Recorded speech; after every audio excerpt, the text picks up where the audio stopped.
Aliyar project എന്ന് പറയും. പക്ഷേ ഇത് നമ്മൾ ഇതിൻ്റെ മുകളിൽ വന്ന് വാൽപ്പാറയാണ്, പുഴയാണ്.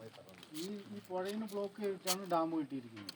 ഇതാണ് മെയിൻ ഡാം. ഇവിടെ നിന്ന് നേരെ ഇത് നമ്മൾ ബാംബു റാഫ്റ്റിംഗ് പോയില്ല, ബാംബു റാഫ്റ്റിംഗ് പോയത് 89 സ്ക്വയർ മൈലാണ് ഈ ഡാമിൻ്റെ ബാക്ക് വാട്ടറാണ് നമ്മൾ കണ്ടത്. ഇവിടെ നിന്നാണ്, ഇതാണ് മെയിൻ ഡാം. ഇവിടെ നിന്നാണ് നമുക്ക് ആ തൂനക്കടവ് ഡാമിലോട്ട് വെള്ളം പോകുന്നത്. ഇവിടെ നിന്ന് ഒരു അണ്ടർഗ്രൗണ്ട് കനാൽ വഴിച്ച് നേരെ നമ്മൾ തൂനക്കടവ് ഡാമിലോട്ട് കൊണ്ടുപോയി ഒരു 6 കിലോമീറ്റർ അണ്ടർഗ്രൗണ്ട് കനാൽ വഴിച്ച് അവിടെ നിന്ന് കൊണ്ടുപോയി ഇവിടെ നിന്ന് തൂനക്കടവ് ഡാമിലോട്ട് പോയി കടവ് ഡാമിലായിട്ട് പോകും. പിന്നീട് പോകുന്നത് അണ്ടർഗ്രൗണ്ട് കനാലായിട്ട് പോകും. അതാണ് സർക്കാർ പതി. നമ്മൾ ഫസ്റ്റ് ചെക്ക് പോസ്റ്റ് കണ്ടില്ലേ, കയറി വന്നില്ല. അവിടെ നിന്ന് ഒരു 6 കിലോമീറ്റർ പോയി കഴിഞ്ഞാൽ അവിടെ നിന്നാണ് പവർ എടുക്കുന്നത്. ആ പവർ എടുത്തു കഴിഞ്ഞതിൻ്റെ ശേഷം പോകുന്നത് നേരെ പോയി ആളിയാർ ഡാമിലോട്ട് വെള്ളം സ്റ്റോർ ചെയ്യും. അങ്ങനെ നേരെ തിരുമൂർത്തി. ഇത് നേരെ പോകുന്നത് കൃഷിക്ക്, തമിഴ്നാട്ടിൽ കൃഷി വിഭവത്തിന് പോകുന്നതാണ്. പക്ഷേ ഈ വെള്ളം ഒന്നും നശിച്ചു പോകുന്നില്ല. ഇവിടെ നിന്ന് നേരെ ആളിയാർ തിരുമൂർത്തി പോയിട്ട് നേരെ മുകളിലോട്ട് വരുന്നത് വാൽപ്പാറ. വാൽപ്പാറ എന്ന് പറയുന്നത് ഈ മലേൻ്റെ ഓപ്പോസിറ്റ് മല തന്നെയാണ്. അവിടെ നിന്ന് നേരെ ഓവർഫ്ലോ ആയിട്ട് നേരെ വരുന്നത് പറമ്പുകുളം ഡാമിലോട്ട് തന്നെ വരും. പക്ഷേ ഇത് ഈ മലേൻ്റെ അപ്പുറത്ത് നിന്ന് സോലാർ ഡാമാണ്. സോലാർ ഡാമിൽ നിന്നും വരുന്നത് ഈ ഡാമിലോട്ട് തന്നെ വരും. അങ്ങനെ ഒരു റൊട്ടേഷൻ വിങ്ങാണ്. സോലാർ ഡാം തമിഴ്നാട്ടിൽ. അതായത് കെട്ടിയത് കംപ്ലീറ്റ് നമ്മൾ തമിഴ്നാട്ടിൽ, കേരളത്തിലാണ് എല്ലാ ഡാമും കെട്ടിയത്.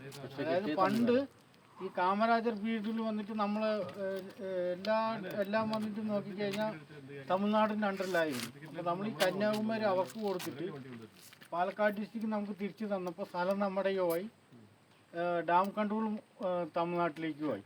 അങ്ങനെയാണ്. പക്ഷേ നമ്മളിവിടെ വീണ്ടും മുങ്ങിച്ചെത്താനും വെള്ളം അണ്ടർ വഴി തമിഴ്നാട്ടിലേക്ക്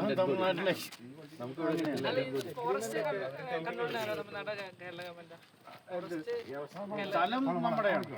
സ്ഥലം വന്ന് ഫോറസ്റ്റിന്റെ അണ്ടർ, ഡാം അവരുടെ കണ്ടു. വെള്ളം അവർക്കാണ്. വെള്ളം അവർക്കാണ്. ഇല്ല, ഇതിന്റെ ഒക്കെ തമിഴ്നാട്ടിന്റെ. ഇത്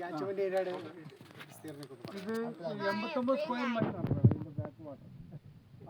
പറമ്പുകുളം ഡാമിന്റെ തൂനക്കടവിന്റെ 16 ഉള്ളൂ. അത് കുറവാണ്. ഈ ഡാമിൽ നിന്ന് ആ ഡാമിൽ സ്റ്റോറേജ് ഡാമാണ്. ആ ഡാമാണ്. ഇതാണ് മെയിൻ ഡാം. പറമ്പുകുളം ഡാമാണ് മെയിൻ. ഇവിടെ നിന്നാണ് നമുക്ക് ആ തൂനക്കടവ് ഡാമിലേക്ക് കൊണ്ടുപോകുന്നത്. പറമ്പുകുളം 643 സ്ക്വയർ കിലോമീറ്ററാണ്. 643 സ്ക്വയർ കിലോമീറ്ററാണ്. 6.6 സ്ക്വയർ കിലോമീറ്റർ. 643 6.6 square kilometre.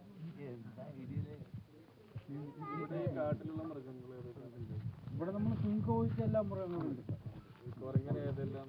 ഇവിടെ നോക്കിക്കഴിഞ്ഞാൽ ഇവിടെ ഇപ്പം നമ്മൾ കണ്ടത് നീലഗിരി കങ്കൂരു എന്ന് പറയും. അത് വന്നിട്ട് നമ്മൾ കണ്ടത് ബ്ലാക്ക് കളർ ഉള്ളത് നീലഗിരി കങ്കൂരു എന്ന് പറയും. പിന്നെ ബോണക് മക്കാക്ക് എന്ന് പറയും.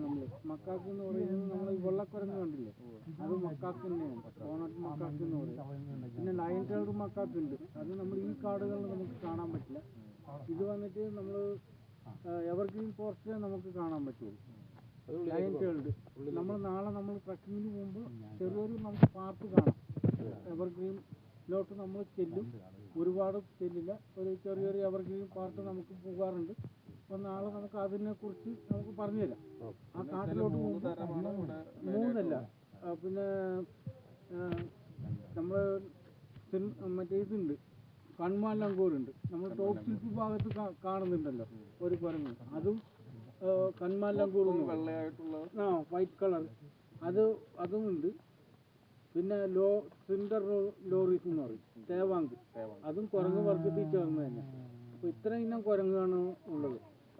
ബൈസൺ എന്ന് പറയും. ബൈസൺ നമ്മുടെ ഈ പശ്ചിമഘട്ടത്തിലില്ല. നമ്മൾ ഇവിടെ ഉള്ളത് കംപ്ലീറ്റ് ഉള്ളത് ബോറാണ്, പശുവർഗത്തിൽപ്പെട്ടതാണ്. കാട്ടി മെയിൽ അത് 2 ഉണ്ട് സാറേ. കാട്ടി എന്ന് പറയുന്നത് നമ്മൾ കാട്ടുകാള എന്ന് പറയും. പറയുന്നത് കാട്ടു പശുവാണ്. പിന്നെ കാട്ടുകാള എന്ന് പറയും. ഇന്ത്യൻ ഗോറാണ്. ഇവിടെ ഉള്ളത് കംപ്ലീറ്റ് നമ്മൾ പശു